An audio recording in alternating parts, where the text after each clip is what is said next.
যদি আপনাকে এক্সপ্লেন করে বুঝাইতে হয়, তাহলে এই পদের যোগ্য আমি মনে করি যে আপনি না, মাননীয় পররাষ্ট্রমন্ত্রী। বরং আপনি আরো ভালো বাংলাদেশের মুখপাত্র হয়ে যদি আপনার প্রতিটা বক্তব্যই যদি আপনাকে এক্সপ্লেন করে বুঝাইতে হয়, তাহলে এই পদের যোগ্য আমি মনে করি যে আপনি না, মাননীয় পররাষ্ট্রমন্ত্রী। বরং আপনি আরো ভালো কোনো পদ যদি থাকে, আমি মাননীয় প্রাইম মিনিস্টারকে বলবো যে উনারে আরো বড় যদি ভালো কোনো পদ থাকে, যেখানে সব মনে করেন যে সৈয়দ বংশের লোকজন থাকে, খুব ব্রাহ্মণ সম্প্রদায়ের লোকজন থাকে, ওই জায়গার দায়িত্বে ওনারে দিয়ে দেন। কিন্তু সাধারণ মানুষ, নির্যাতিত নিপীড়িত মানুষের নেতা হিসেবে আমি মাননীয় পররাষ্ট্রমন্ত্রীকে বলবো যে যদি একটু শিকারও হয়, তাহলে মাননীয় প্রাইম মিনিস্টারের কাছ থেকে শিখেন। আমি যেহেতু পররাষ্ট্রমন্ত্রী ছিলাম, সেই জন্য আমাকে বলা হয়েছে সেই সম্পর্কে কিছু বলার জন্য। আমি আপনার আনন্দের সাথে বলতে চাই যে আমাদের বিভিন্ন রকম চ্যালেঞ্জ এসেছে, কিন্তু আমরা অত্যন্ত বঙ্গবন্ধুর সেই পররাষ্ট্রনীতি, সবার সাথে বন্ধুত্ব, কারোর সাথে বৈরিতা নাই। আর শেখ হাসিনার সম্পর্ক যে ট্রু ব্যালেন্স আপনার ফরেন পলিসি। ধন্যবাদ মাননীয় স্পিকার। শুরু করিতেছি মহান আল্লাহর নামে।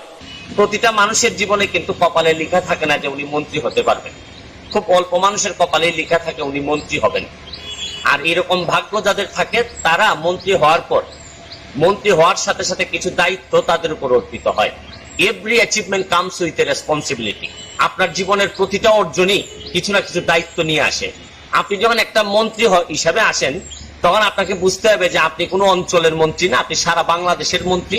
সারা বাংলাদেশের মানুষ, পৃথিবীর যে জায়গায় থাকে না কেন, এই সকল মানুষের মন্ত্রী আপনি। আর আপনি যদি কখনো পররাষ্ট্রমন্ত্রী হন, তাহলে ধরে নিতে হবে সারা পৃথিবীর মানুষের বুধগম্য হয় এরকম কথা আপনাদের দিয়ে পৃথিবীর মানুষ আশা করে। আমাদের মাননীয় পররাষ্ট্রমন্ত্রীর একটু দৃষ্টি আকর্ষণ করতে চাই। আমার মাননীয় পররাষ্ট্রমন্ত্রী, আমি জানি যে উনার ভিতরে কোনো দুই নাম্বারই নাই, উনার ইন্টেনশনের মধ্যে কোনো দুই নাম্বারই নাই। কিন্তু আমার কথা হচ্ছে যে বারবার উনার বক্তব্য নিয়ে প্রবাসী এবং এই সরকার মুখোমুখি হবে কেন?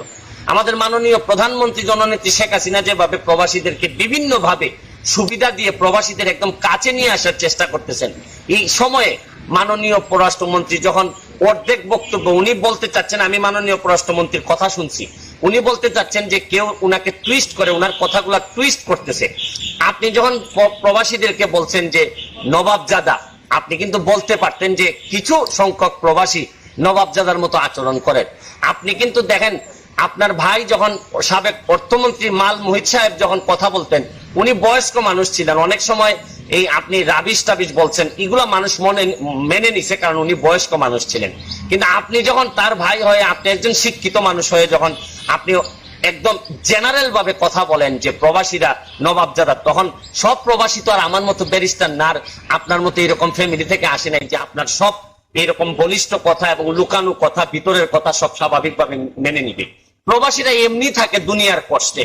প্রবাসীরা যেখানে নিজের দেশের বাইরে থেকে মানুষ একটু সম্মান আশা করে, মানুষ একটু সম্মানের সাথে প্রবাসীরা আসতে পারে। আপনি বিভিন্ন কথা বলছেন যে লাখের লাখ মানুষ আসবে, আপনি বলতে পারতেন যে আমাদের আইন বিচার ব্যবস্থার অবনতি ঘটতে পারে, আমাদের এই ধরনের সিচুয়েশনের অবনতি ঘটতে পারে। আপনি কিভাবে বলেন যে প্রবাসীরা এইভাবে আসলে এত মানুষ বেড়ে যাবে, চাকরি থাকবে না, আর শেষে একটা কথা লাগাই দিলেন, দিয়ে বললেন যে আমাদের চুরি চামারি বেড়ে যাবে। তো এর মানে কি?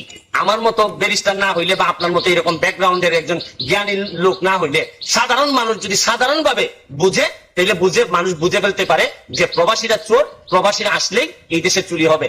তাইলে এই প্রবাসীদের কি সম্মানটা আপনি দিলেন?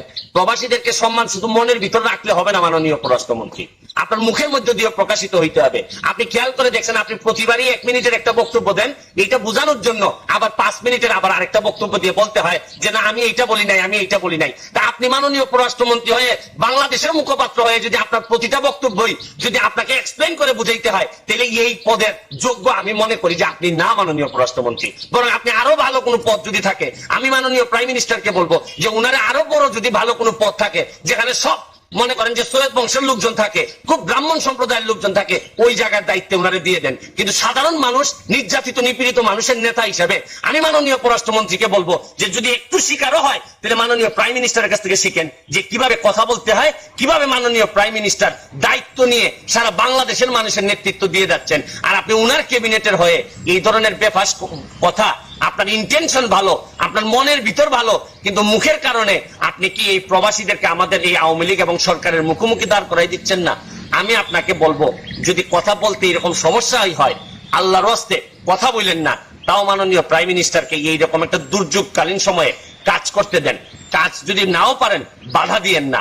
এই সরকারের এত বড় ক্ষতি করেন না, বহুত কষ্ট করে এই সরকার হাঁটি হাঁটি পা পা করে আগাচ্ছে। আবারও সবার জন্য শুভকামনা চেয়ে আমি আমার নিজের জন্য দোয়া চেয়ে যে আল্লাহ যেন কখনো এরকম পরিস্থিতির মুখোমুখি হইতে না হয়।